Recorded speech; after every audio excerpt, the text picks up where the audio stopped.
Eddie Murphy takes the lead in this festive family offering that sees him play Chris Carver, a resident on the street's Candy Cane Lane, where each year neighbours compete to have the best decorated home.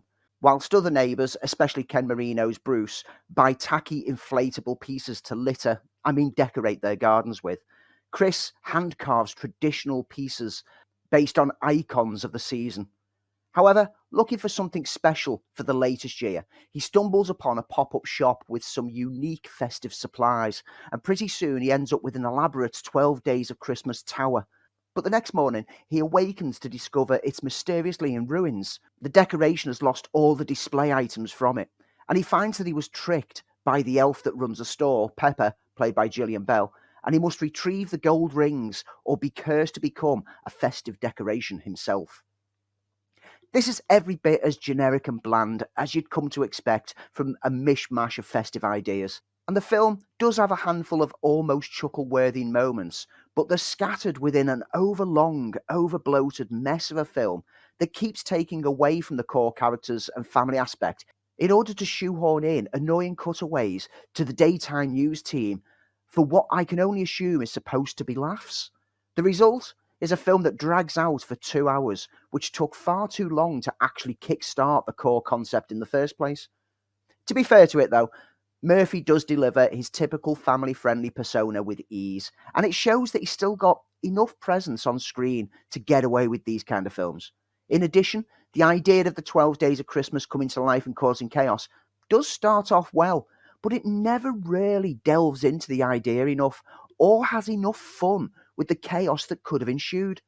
Gillian Bell's a highlight. Her typically grumpy presence as a mean-spirited elf raised a few chuckles for me, and Nick Offerman is always fun to see pop up, even if it's only fleetingly. But the film is definitely too long, and it feels bloated from all the mix of ideas that are mashed together. But still, if you want basic festive offerings for the family, it's safe to say it should tick the boxes during this time of year when everybody seems to accept lower standards of taste when it comes to either films or music.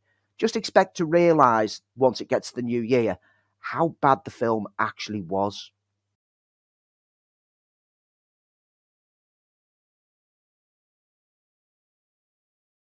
Adapted from the novel by Ottessa Moshfegh, Eileen focuses on a young woman played by Thomasin McKenzie who works in a Boston Young Offenders Institute in the 1960s. Timid in nature, she suffers emotional abuse at home and harbours dark thoughts of killing herself and her father. But when a new psychiatrist, Rebecca, played marvellously by Anne Hathaway, enters the institution, Eileen becomes obsessed with her, and as the pair gravitate around each other, their lives become intertwined. Elements of manipulation and desire start to come into play, and surely things are not going to end well for the pair.